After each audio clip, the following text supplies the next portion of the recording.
So, hi everyone. Welcome to this podcast. I'm Kris, I'm Alice, and this is. and you're listening to Damn it! Z- Let's do it again.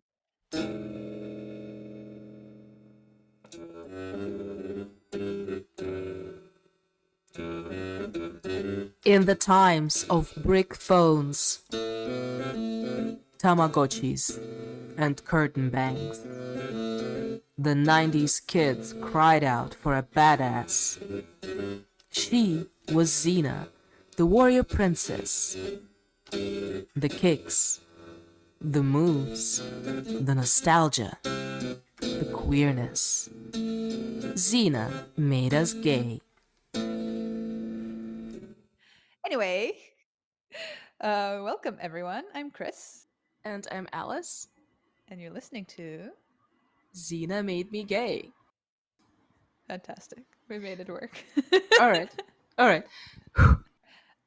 So now that we've done that, I was thinking that I would read out a special review to you all. Alice, do you want to tell us how we came across this review? Yes, certainly, because it's a very nice story. So, when I was telling all my friends and relatives that we're doing a podcast now, it's called Xena Made Me Gay, I guess my mom wanted to kind of refresh her memories about Xena Warrior Princess. And my mom, sadly, right now is in Russia. And as you know, it's not a very good place to be overall, but not a very good place to be if you're LGBT in particular. I know that I promised you a fun story. It got really dark, but you cannot avoid that. So my mom Googled Xena Warrior Princess and she came across a review on a site called Movie Censor. And that tells you everything that you need to know about this website and people writing reviews on that. But after my mom read this review, she's like, "Oh, I read this review. The bigoted people think that Xena is horrible. Apparently, it's a very good show." Yeah. But then my mom sent me a link to this review, and me and Kris just could not pass it by because the amount of effort that this bigoted person put into reviewing Xena Warrior Princess is commendable. Absolutely. Without further ado, here's the review. Obviously translated from Russian into English. Xena Warrior Princess is one of those TV series that can be perceived differently depending on one's point of view. From the entertainment side, it's a harmless dud. But if we pay attention to the question of morality, it's far from harmless. If we judge it from the moral standpoint, Xena is one of the most vicious and destructive figures in the film and television industry. She became one of the first armed women in television that have gained great popularity in the mass culture. Of course, before Xena, there were other similar, quote unquote, sheroes. But they were all isolated instances, their distribution wasn't extensive, and they didn't achieve world fame.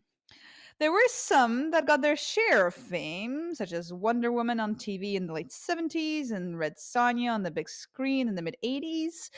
But back then, there were no women that were this aggressive and this widely hyped by the pop culture.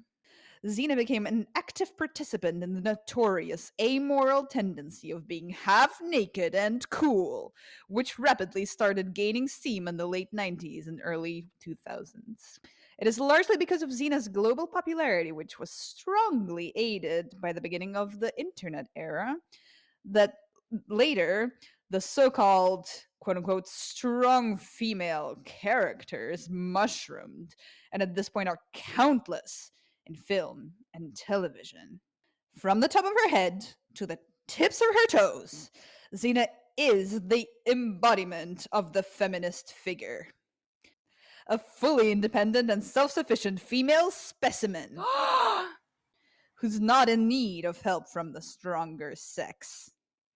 But her plot biography is, to put it mildly, far from perfect.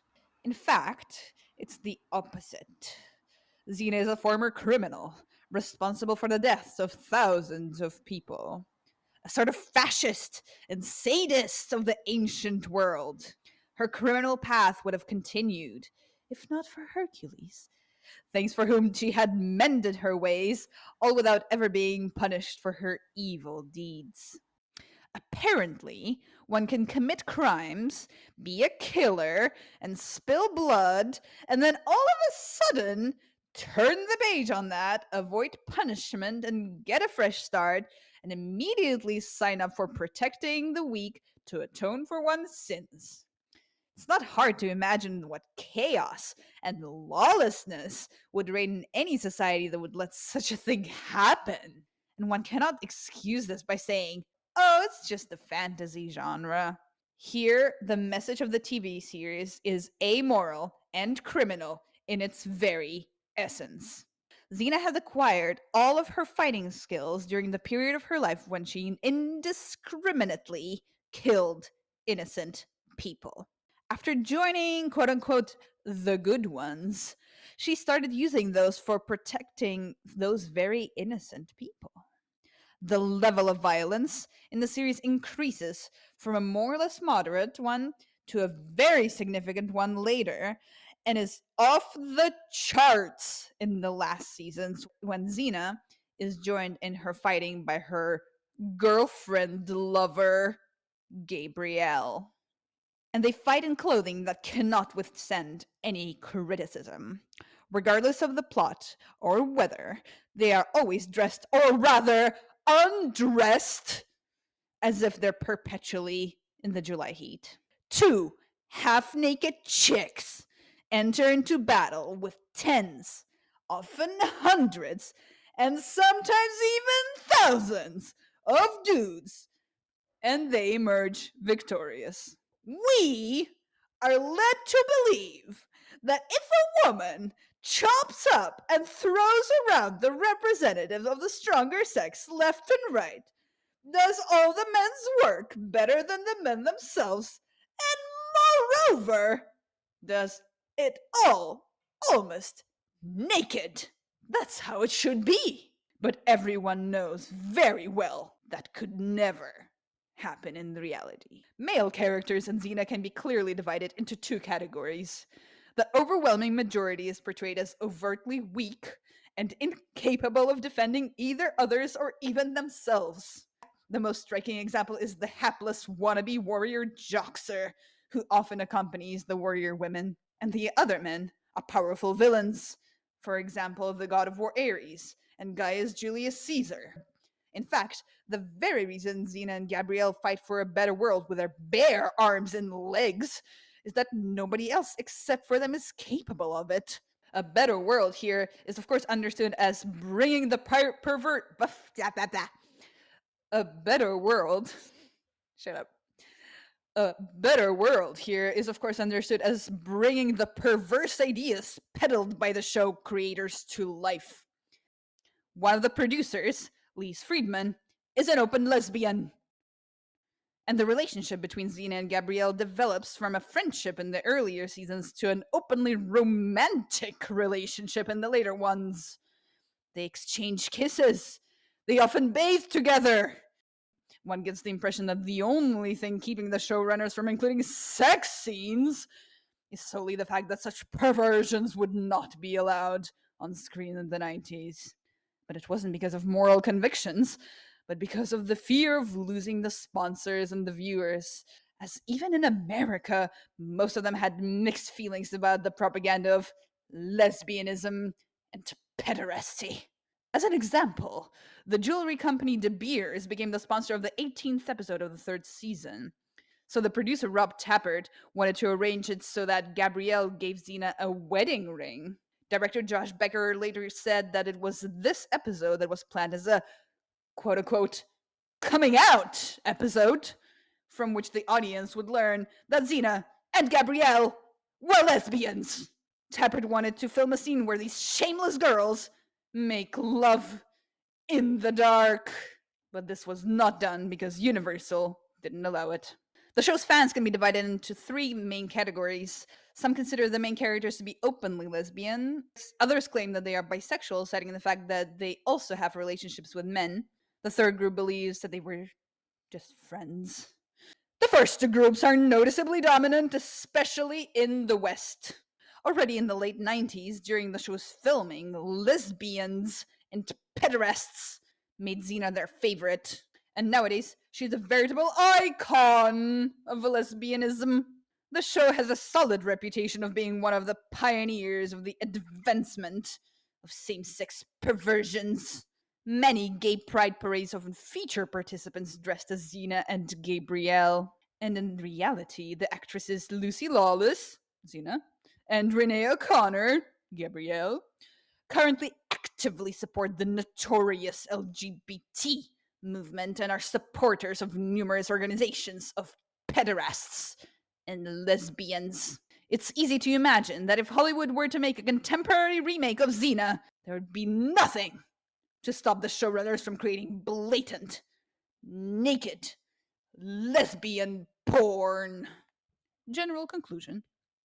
Xena, Warrior Princess, is from head to toe an amoral soap opera of American television that has paved way to many followers and imitators of the similar kind. The habits of a criminal, the clothing of a prostitute, and the inclinations of a lesbian. This is the essence of Xena. The show deserves an 18 plus rating because of the propaganda of non-traditional sexual relations and also because of the plentiful violent scenes.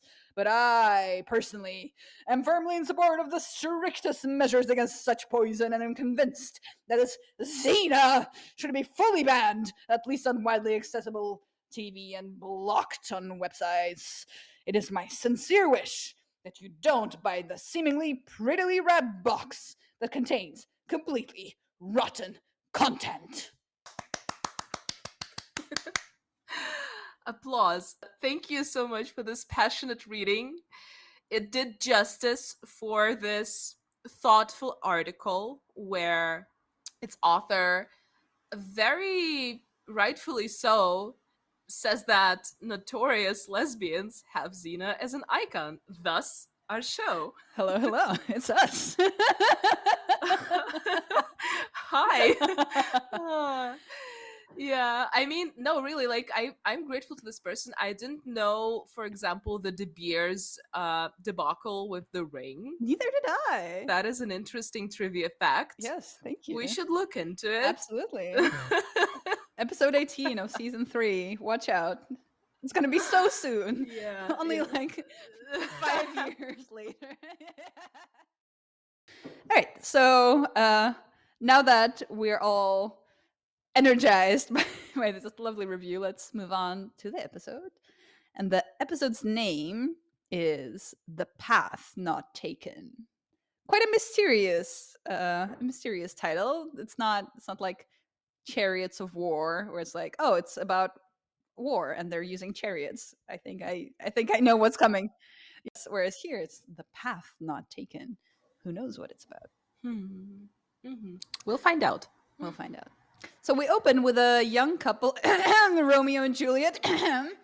And this couple is planning their future together and wondering why the hell their families are in a feud in the first place. Nobody remembers. And Juliet says, we'll bring our children to this place and tell them that peace was made here. And Romeo says, and that one of their parents was made here. Ew. Yeah, young men are the same, whether it's Asian Greece, modern US. Juliet is like, after our wedding, maybe. It's like, oh, girl, do you even want this? Yeah, that's very sad. Apparently, also being really horny makes you a very bad actor. That's part of the campy charm of the show, that sometimes the acting is questionable, but this dude's, Romeo's, acting is particularly spectacularly bad. Yeah. We're going to tell you some selling points for this episode, but this is not one of them. Mm-mm. While the couple are having these lovely conversations, suddenly, turns out someone is watching from the bushes. I feel like I'm still talking in this really intense voice that I use for reading the review. Let me try again. As the couple is having their moment or whatever, suddenly there's this creepy music alert, and we find out that someone is watching from the bushes, and it's a baddie. And, since Juliet is the only one out of the two not at that moment overwhelmed by a raging boner, she notices that someone is indeed there, but it's too late. So they're surrounded by these like ancient Greek ninjas, is the only way I can describe their outfits. And they grab Juliet. I'm just gonna refer to them as Romeo and Juliet because we're told their names, but it's completely irrelevant. It's like 1,000% Romeo and Juliet. So You won't remember them. yes, We won't remember them. exactly.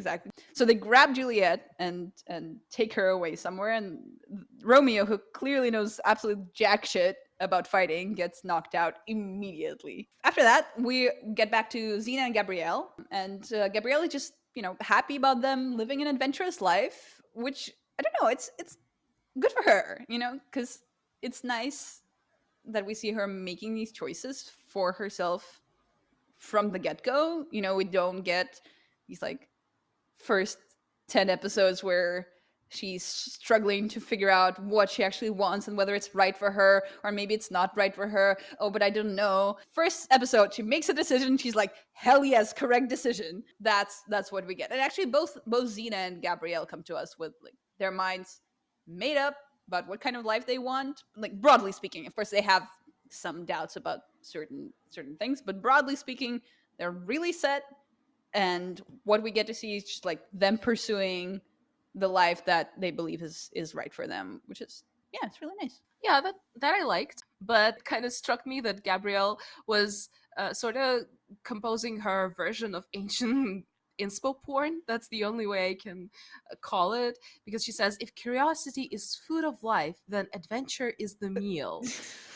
Yeah, and I cannot make up my mind if Gabrielle's writing is intentionally or unintentionally cringy, because we're going to have a lot of those little snippets of her writing things, like her voiceover, like Carrie Bradshaw. She's like, I couldn't help but wonder,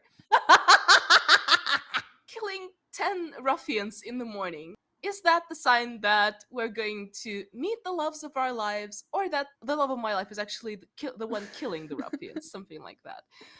Yeah, we're going to get those little snippets of her writing and her voiceover, and it's always rubbing me the wrong way. Is Gabrielle a bad writer? That's what I want to ask you and our listeners. I think she's supposed to be like really, really corny. I think she's not supposed to be bad necessarily. I think she's supposed to be good in the sense of she's engaging, but she's corny, so she has this middle-aged housewife appeal. So the two arrive at a tavern, huh? Yes, always taverns. Every episode we get to see a new tavern. And they immediately see someone get thrown out of the window from the inside as they're walking to the tavern, which is lovely. Gabrielle says, places like this always have the best food. And then she sees someone get thrown out and adds, an atmosphere, two important ingredients to fine dining. Oh, that's nice. It's cute. I liked it. So the guy who was thrown out sees them, takes out a knife, but he seems to be, I guess, too inebriated to do anything. He stumbles back, but still, Xena whistles at her horse, Argo, and Argo kicks the dude in the chest for good measure. Then Xena and Gabrielle walk into the tavern, and Gabrielle is walking in front of Xena. And so as they're walking, Xena gets repeatedly groped, and she knocks out every guy that does that with her left fist, super cash. Then another guy takes out a knife, and Xena does her signature move of taking a sip of her drink and spitting it over the fire, flamethrower style. And Gabrielle literally notices none of that. Not a single thing that happens while she's walking in front of Xena. They sit down. Xena's feeling super chill. She puts one of her legs on the table. She looks really, really hot. Yeah, it will shock everyone to find out that somehow powerful femmes became my type. Oh, really? How did that happen? Nobody knows. It's a mystery. So surprise! Romeo is also in this tavern. So he walks up to Xena, puts a heavy bag of coins next to her, and says that he wants to hire her. or hire them. It's unclear. He just says you. So Gabrielle immediately protests, and Xena says, no, not that kind of hire. So it's interesting that that's Gabrielle's first assumption. Like she immediately goes to that place in her head. Yeah, I was surprised by that also. The only explanation I have is that, as you said, like they had their fair share of taverns at this point, because basically ancient Greece consists of poor villages and taverns. Yep. There are pervy, creepy guys groping them and like, oh, hey, baby. So I guess that's Gabrielle is just like, oh, another one. Fuck, Xena, kick this one in the crotch too. Yeah. Could be. So Romeo asks if he can sit down, and Xena says no. I'm super into that power move. Yes, queen. Romeo explains that his fiancée has been abducted, and if she's not returned, there'll be a war. While he's explaining this, some dude behind Xena catcalls her, and and she kicks him in the face while sitting down. So she keeps sitting on her chair, but she kicks up with her foot going over her own head and hitting the dude in the face. That is brilliant. It's amazing. It looks so good. And she has this like absolutely unbothered face throughout the whole thing. Doesn't even flinch. Romeo offers her the money to go find his fiance. She refuses the payment. She tells Romeo, "Go give your gold to charity. There are other people that need it." Says, "Okay, fine. I'll find your fiance." And takes his huge ass medallion that he's wearing. Not even like bothering to take it over his head. Also, she just yanks it from his neck. Xena is in a mood. Also, this medallion, I know that it's representing like, oh, this is the jewelry men wore in ancient Greece, but it's kind of 90s to me. It is very 90s. Like this chunky metal thing. Yeah. But also, it's funny how when Romeo comes, he's concerned about the possibility of war and not the fact that, like, presumably the woman he loves has been abducted. And I don't know, maybe that's just for show and he wants to make the stakes higher for Xena and Gabrielle, but I found that a little funny. So maybe he was not that into Juliet. He just wanted to bone in the garden, potentially tell that story to grandkids, if there are grandkids. Oh, you're making this a very sad episode. poor Juliet. She'll find someone better. I mean, Yeah, I don't think so. I'm being very subtle about it, but I don't like this dude's acting. Yeah, somehow you seem to have hinted at that. Yeah, but what I do like is how Gabby is going through the gold coins as Xena and Romeo are speaking. I love Renee O'Connor's comedic timing there. She's brilliant. Like her character does not have a lot of one-liners as Xena's character does, but she is very funny in a lot of moments, and this is one of them. Yeah, it is quite good. So to figure out where Juliet is, Xena needs to go to Tortuga. Well, no, but you know, like a town where lots of baddies hang out. And Gabriella is actually kind of worried that Xena will be reminded of her old days and feel tempted to go back. Yeah, it's a very weird doubt to have at this point, but Yeah. Xena also says it might be good to see some of them again, and boy, is it going to pay off. We have another hetero story alert. I repeat, another hetero story alert. Yeah, brace. So Gabrielle stays in the tavern with Romeo and decides to tell him stories. So we're introduced to new characters. We meet a weapons dealer and his sidekick who sell a bunch of shit to the guy from Juliet's family. So this guy is hoping to go to war against Romeo's family, and so the weapons dealer is making a buck out of that situation. And it's interesting because the dealer is dressed in fur, like a full-on fur coat. Mm-hmm. While his sidekick is kind of in an ancient Greek equivalent of a muscle shirt. What's the weather? Yeah. Coming back to the review of like, no matter the weather, everybody's half naked. I would assume that the weapons dealer's furs are more about demonstrating his wealth. I mean, yeah, but that's just it's very uncomfortable. This must be a really sweaty guy. Oh yeah, he looks like a very sweaty guy.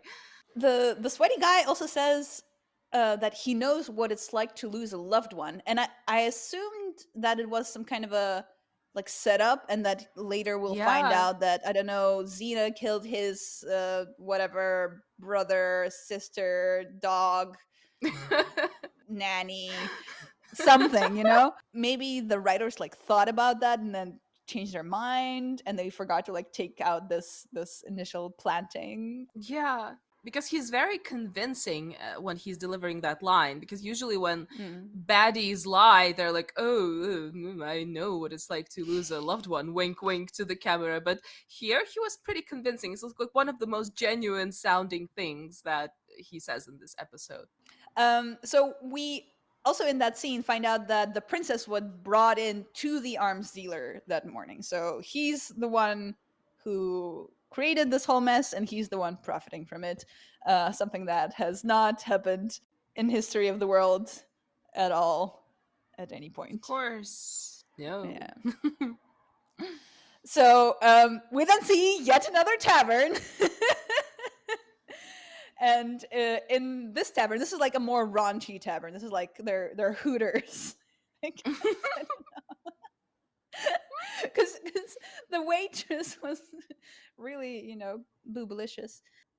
Mm. Anyway, so so we see this other tavern, and there a bunch of guys are like literally bragging to each other about raping women, and they're drinking to Dionysus. It was a kind of a dark scene, but I really enjoyed that because that's clearly a female gaze there. Because those guys who are like, "Oh, she asked for it, oh, harlot," they're completely despicable, and basically that's poking fun of that bro male culture, and I kind of enjoyed that. So then Xena comes in, and everyone's like, "Oh, hey, old buddy!"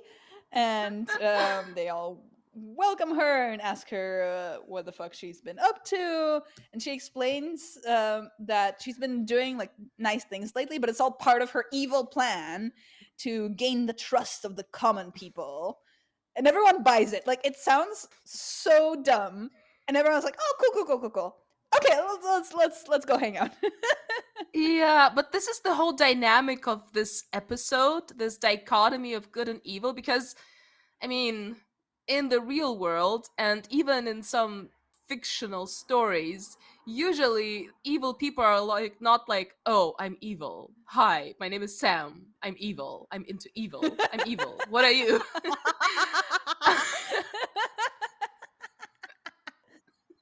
And here, they treat it like a political party. Like, Yes.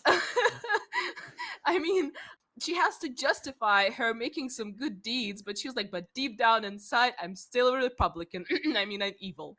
I'm evil. I'm evil. It's okay. I'm a baddie. Yeah, it's really cute. At one point they're chatting, and Xena says that she wants to either she wants to or she did go after a certain baddie because that baddie like went after her mother or something. And suddenly the sidekick appears and calls bullshit. And Xena's like, "You got something to say to me?" And he's like, "I got something to say about your mother." And it's on. And it's on for like 10 seconds. And then in 10 seconds, the sidekick's like, "How's your mother, Xena?" And she's like, "Marcus, it's been too long." And they embrace. It's really stupid. But I'm curious, what's up with that? What's the story behind it? Did Marcus come to dinner at some point and met Xena's mom? Because he definitely knows that she has a mother. So I don't know. Xena is a conqueror and not a criminal element. So I wonder how they met. At the evil people convention, maybe. Well, I mean, this is literally like a town for evil people. Tortuga, you said it right. Yeah. So clearly, in this universe, they're just hangouts where you go if you want to, spend time with your fellow evil folks. And get your evil badge. Yeah. Some evil socializing. So one of the Friday evil mixers. Uh, one thing led to the other, etc. Nice. Okay. Yeah. So in the meantime, we see that Romeo and Gabrielle are back at the first tavern, the gropey tavern, not the rapey tavern. Mm. Um, Don't mix them up. don't mix them up. That's how you know one of them is evil and the other one is not. Romeo tells Gabrielle how he fell in love with Juliet at first sight, and she's like, "Oh, that's so cute." Yeah, but also it's more like Romeo trying to tell the story and Gabrielle workshopping the story, because Romeo was like, "Oh, and then we met," and Gabrielle was like, "Make it more romantic. Was there moonlight? Were you in the woods?" And they're like, "It's okay. I can just tell my story, or are you writing a romance novel and you need some pointers?" Maybe she is. Maybe she is. She's like, I'm tired of writing action. I want some action of different kind. And at that point, she has this brilliant idea. She's like, "Hey, let's go to Juliet's dad, and you can tell him how much you love his daughter, and everything will be resolved." I mean, what could go wrong? That's a brilliant plan. Exactly. It's just everyone is just really, really stupid, and it never occurred to them to do this. And it's only the genius mind of Gabrielle that could have come up with this ingenious solution. We'll see how it plays out. Yeah, I'm sure it'll go great. Sure. Meanwhile, Xena and Marcus, so Marcus is the name of the sidekick, Xena and Marcus catch up, and it turns out that Marcus has missed Xena and thought about her a lot. And Xena says she thought of him too, but she doesn't kind of go into the details of it. And Marcus is like, but like in a good way or not in a good way, and she's like, yeah, kind of both. As an aside, I wanted to mention that Marcus is another early example of what I can only assume is like race blind casting in Xena, because Marcus is black. It's never mentioned. It has absolutely no role to play in the story. He's just black, like everyone else is white. Whatever, No, I love that about the show. And I think that's the first time I'm properly noticing it. So meanwhile, we see that the weapons dealer in furs appears in the tavern and threatens a guy who supposedly stole something from him. And he accuses him of that and also says, "Oh, I've also figured out that you have someone working for you on the inside." And then he says this phrase, and it's probably my favorite quote from the entire episode. He says to this guy, "Stop by my office tomorrow." I figured it out because he thought that that was a sufficiently bad deed and he wants to, like, I don't know, stamp some documents with like this evil stamps and just give a guy a certificate that he a certified baddie. What fucking office? What the fuck? I don't know. So there, a couple of episodes ago, we talked about keeping communications open Mm-hmm. as something that one of the evil characters says. This corporate speak. So now I'm wondering, did all the evil people attend the same like corporate lingo seminar at one point? It seems so, which makes sense. Corporate people are evil, so Indeed. everything checks out. Yeah, absolutely, it does. If you display any kind of trait like honesty or loyalty, that's a no-no because that's not how evil baddies do things. But if you steal from your boss, that's kind of like badass enough, and then you're a respective member of the baddie community and you get promoted, I guess. It makes no sense. But that's literally what happened. So the dude accuses this guy of the weapons dealer accuses this guy of stealing, and then he's like, "Oh, you're kind of smart. Okay, cool. Stop by my office tomorrow. Yep. Meanwhile, in another place in Tortuga, what everyone refers to as the compound, Xena notices Juliet being transferred to another location, and so she sees, okay, Juliet is here, and they also run into the arms dealer again. The dealer mentions that he will really enjoy raping Juliet since she's so pretty. Nice. Love it. And the plan is to then murder her. Marcus introduces the dealer to Xena, and the dealer calls the guards on her immediately, and we're like, da da da, does he know the plan? Oh my god. But actually, he's assuming that Xena wants to steal Juliet and get money, but Xena talks her way out of it. Yeah, because stealing Juliet is still a bad action. So she's still one of the baddies. So she's one of us. So it's okay. And the dealer orders Marcus not to let Xena out of his sight. But he's already paying her a lot of attention because, first of all, he's showing her where they keep the weapons, because that's an information that you share with someone you haven't seen for ages. And then he's leading her to his favorite place, the hot spring in the backyard. I mean, let's be real. It's a hot tub. It's a like nicely decorated stone hot tub.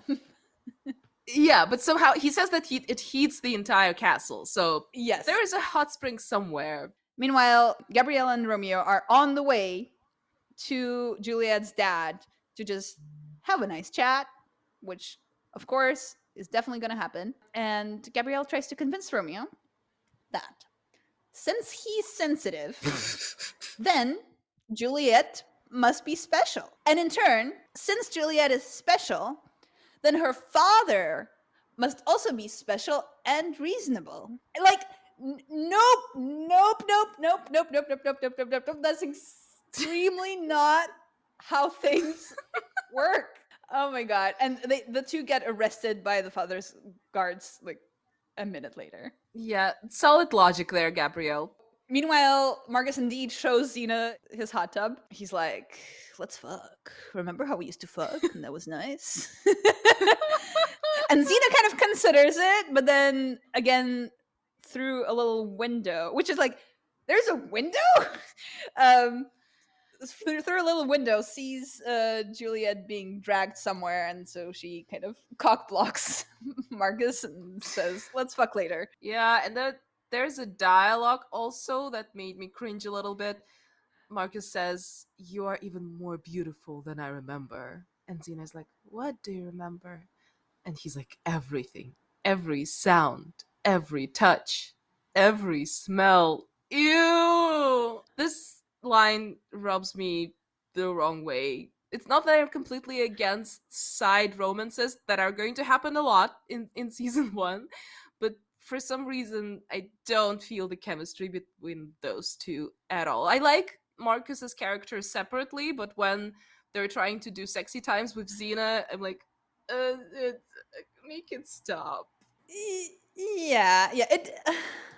I don't know. For me, it doesn't like entirely not work. Mm-hmm. Like I can sort of see it, maybe because Lucy Lawless is selling it for me. Yeah.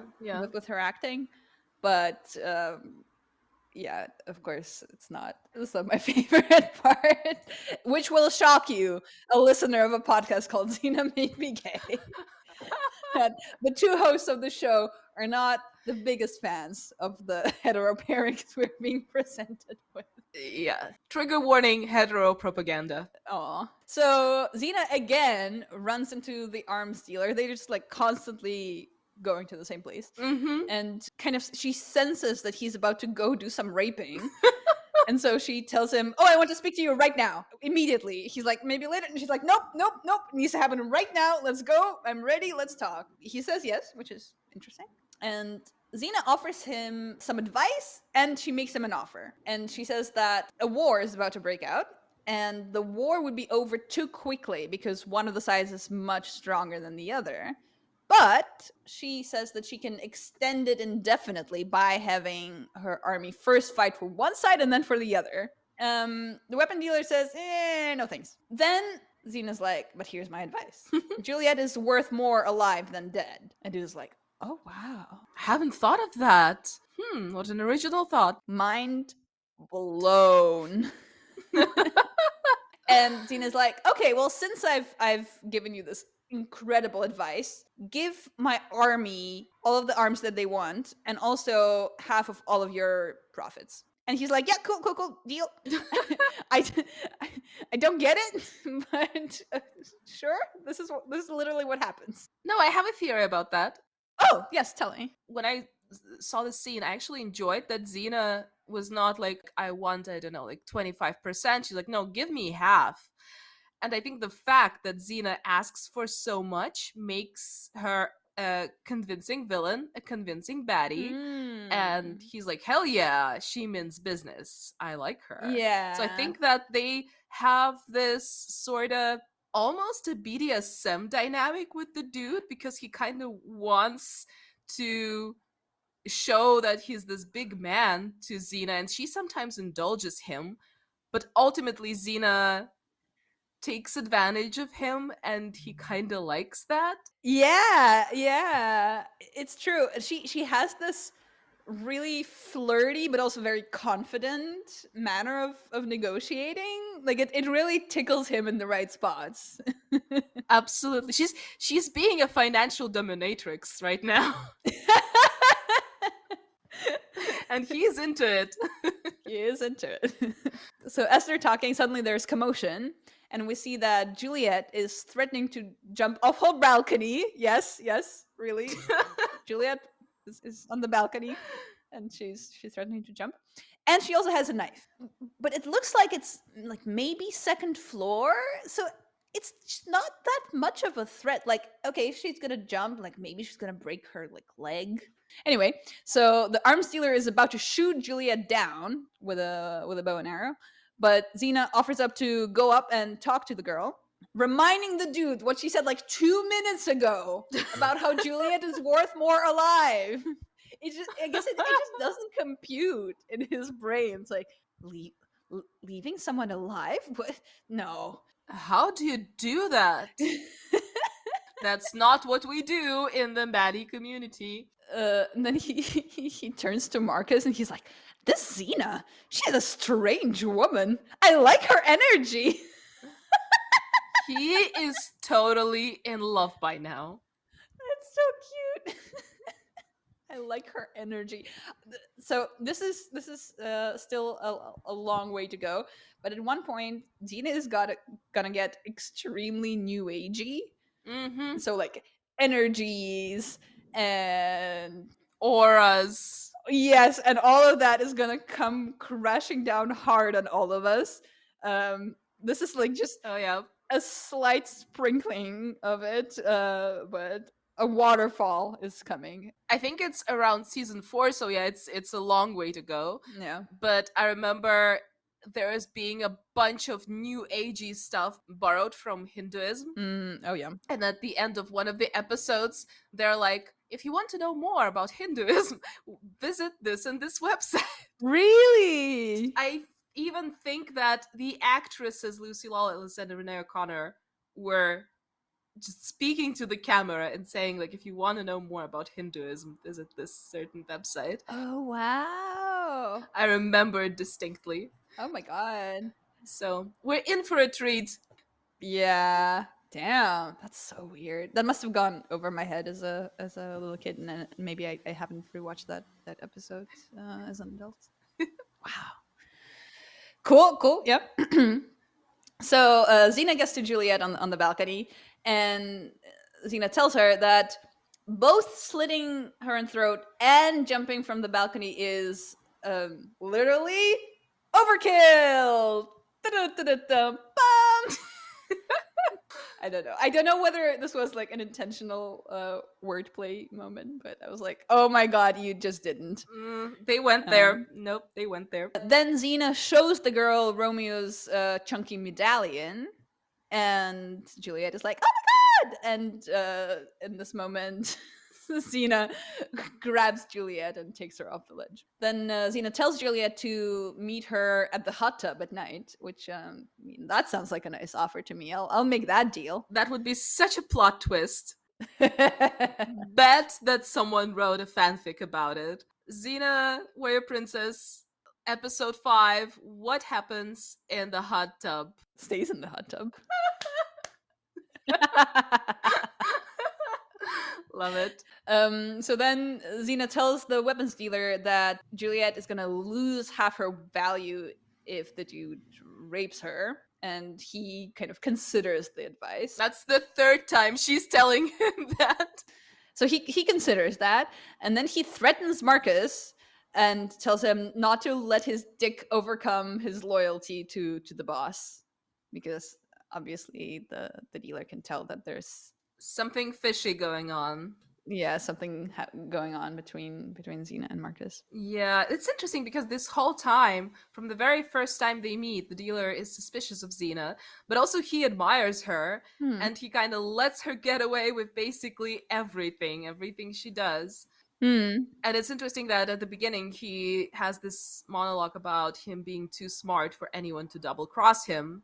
And guess what happens next? So at night, Xena sneaks into the arms storage area, and then Marcus shows up and confronts her. But before they can really talk, the arms dealer and his other psychics arrive and confront them. They confront them.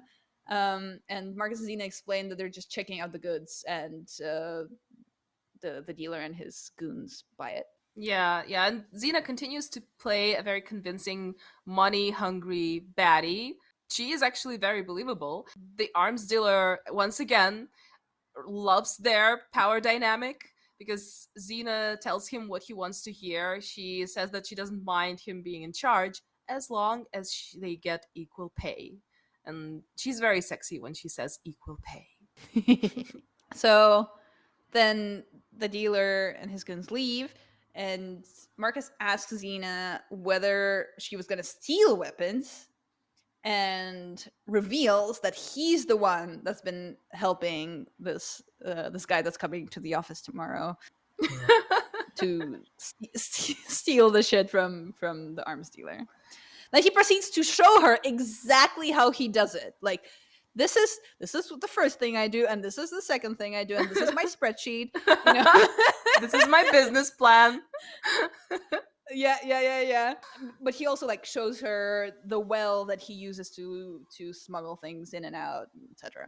Then they have this conversation about how Marcus has had thoughts about leaving the Republican Party and stopping being a baddie. He's like, oh yes, I was thinking about how you have this code and you've never killed defenseless people. And I'm like, is that true? Like, that doesn't sound right given what we know about Xena. Does he just mean that she like made others do that for her and thus it's better? Like, I don't get that story. No, I kind of feel that checks out from what we know about evil Xena. Oh yeah, it seems that she's had some sort of code of honor.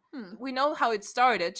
Someone attacked her village, Amphipolis, and she wanted to protect her village, and then she's like, if I just conquer all of the neighboring villages, then nobody is going to attack right? So I think that she kind of had some sort of code of honor, and it was more of a story of like, if you become a conqueror and you're leading an army into a city, nothing good can come of that. Even if you yourself do not kill defenseless people die. Well, yeah, fair enough. Then Marcus kind of leans in and caresses Xena's cheek, and he says that he's noticed that she's different now. He says specifically that she looks like she's found the answer, whereas he hasn't even found the question, which is, I think, a nice way to put it. Yeah. And they kiss. Yeah, and it's very interesting, the dynamic here, because Xena is in this position of a double agent. She is kind of torn because she cannot outright say, come to the light side, we have cookies. But she kind of wants him to leave the Republican Party and become one of the good ones. So, yeah, it's interesting. I think that dynamic I like more than the romantic stuff with the touch and the smell. Meanwhile, we'll find out that Gabrielle and Romeo are going to be executed the next day, and nobody is surprised. I mean, none of us are. I think they seem to be. Gabrielle seems to be surprised, but it's yep, exactly what everyone thought was going to happen. Yeah, but the scene itself is hilarious because Gabrielle is in shackles. Romeo is also somehow chained to a wall, and Gabrielle, unfazed, has a very calm monologue about the lack of communication. She's like, nobody talks anymore. That's the problem. Yeah, classic Gabrielle stuff. Mhm. Meanwhile, Xena and Marcus are making out, but she cock blocks him again, and she goes to get Juliet at the hot tub. The arms dealer shows up at the door to the hot tub area, Yeah, he knocks at the door. but Xena hides Juliet in the tub and opens the door in this really cute kimono. Ooh. Again, like second time I've seen Xena in a kimono in these last 5 episodes. Yeah. She was wearing one in the Dreamworker episode as well. Mm-hmm. So the dealer tells Xena that Romeo and his companion, he doesn't mention who it is, have been captured and they're going to be executed, which is supposed to be great news. And the arms dealer asks Xena whether she wants to fuck, and she's like, no thanks. I really like how during the scene, Juliet is in the tub, and at any point that Xena suspects Juliet is going to scream or gasp, like when she hears news about Romeo, Xena reaches out and without even looking, submerges Juliet's head underwater, like controlling the situation in this way also. And also I really enjoy this exchange because Xena is once again master manipulator here. Her version of saying no thanks to the dude that suggests that they fuck is, the last time I've had a bath with a handsome man in a hot spring, I almost lost a war. And she kind of promises that once their dealings are over, then maybe something can happen. And the arms dealer goes away a happy man with his ego tickled. Aww. Yeah. Well done, Xena. Well done. I mean, clearly she's done it thousands and thousands of times, so her skills are on point. She has many skills, as we know. So Marcus is in the rapey tavern, and and he learns from his stealing partner that Xena did good things. Da da da. Yeah. Again, it's like oh my god, she's working for the enemy. She did something good. She did something selfless. How could she betray me like that? Yeah, exactly. It's very dramatic. It's like Dungeons and Dragons and Enlightenment. Like, if you're lawful evil, you have to stay lawful evil. What's up? So we see that Xena and Juliet are in the arms storage facility, and Xena puts Juliet in a crate, and Juliet is feeling kind of claustrophobic about that. To which Xena answers, "You'd hate a coffin even more." Fair. Solid argument, yeah. But Marcus walks in right after Xena closes the crate, and so he asks Xena, "What's in it? What's in the crate?" But clearly he knows already at that point, because he threatens to shoot the crate with an arrow, and he specifically says like, "Oh, these are our new arrows. They can penetrate like 500,000 meters of wood." Poke a hole in the size of a fist, something like that. So obviously he's like, "No, don't do it." She says that she still cares about Marcus, but he asks her why she didn't tell him the truth right away. He's feeling kind of hurt. To which she says that she just didn't trust him at the beginning because she couldn't tell what he was all about at this point. But now she's seen it. She knows he's ready to leave the party. She tries to persuade him to do that, but he says that he's not strong enough. And immediately after he says that, he calls the guards. So she knocks him out as soon as he does that, and a fight with the guards ensues. So Xena hides Juliet, keeps fighting, but Marcus finds Juliet and threatens her at knife point. Then Xena talks to him. She manages to convince him not to harm Juliet, but the arms dealer runs in exactly at that moment, shoots at Juliet with a bow and arrow, but Marcus covers Juliet with his body and gets fatally wounded instead of Juliet. So Juliet is fine. Marcus is fatally wounded. Xena immediately kills the arms dealer, and Marcus dies in Xena's arms. But also, it's interesting that the arms dealer, at that point, he has no reason to kill Juliet. Like, he already agreed with Xena that she's worth more alive, but he just makes the classical mistake of all baddies. I guess that also is taught at the baddie seminars, because he says, I'll have my war even if I have to kill every last one of you. And as we know, if any of the characters says kill them all or kill every last one of them, he is going to be dead by the end of the episode. And that's what happens. So we see a funeral for Marcus, and Xena sings a really beautiful burial song, which apparently Lucy Lawless composed and sang herself. That is so cool. I didn't know that she composed it. I knew that she has a very beautiful singing voice and that she is doing a lot of singing on the show, but I didn't know that she composed it. Gabrielle is present at the funeral, and she says that she wishes that she's actually met Marcus. So Gabrielle is being a good poly girlfriend about this, and she wants to meet her Metamours and be friends with them.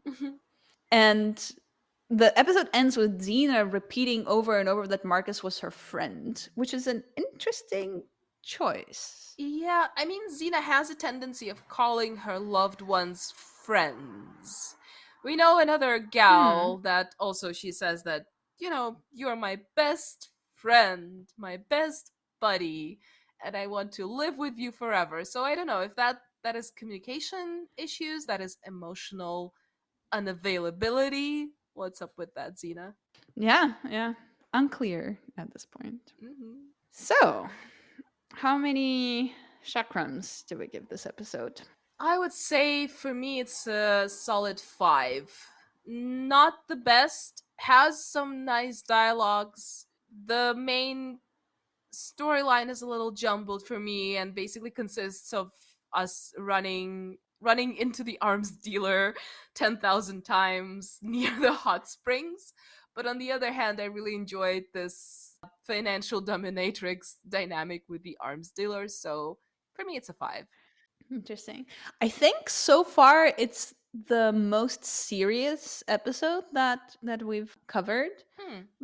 There's not a lot of playfulness in this one. It's all about war and death and rape and betrayal and like changing your life, going away from the life of crime, and whether or not you are a good person, like pretty heavy topics, which is not unusual for Xena, but I think often it's kind of sprinkled into the series in a way that still keeps things light, whereas this episode is almost entirely serious.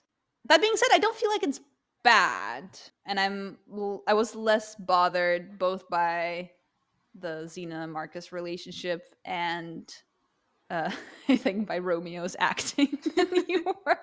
Oh yeah. So maybe I'll give it a 6. Okay.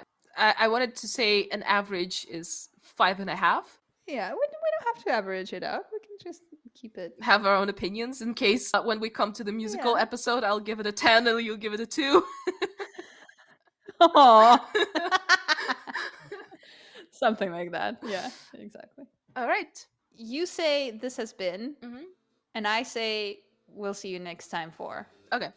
So this has been episode 5, The Path Not Taken. And we'll see you next week to discuss episode 6 of season 1 of Xena, Warrior Princess. See you then. Bye.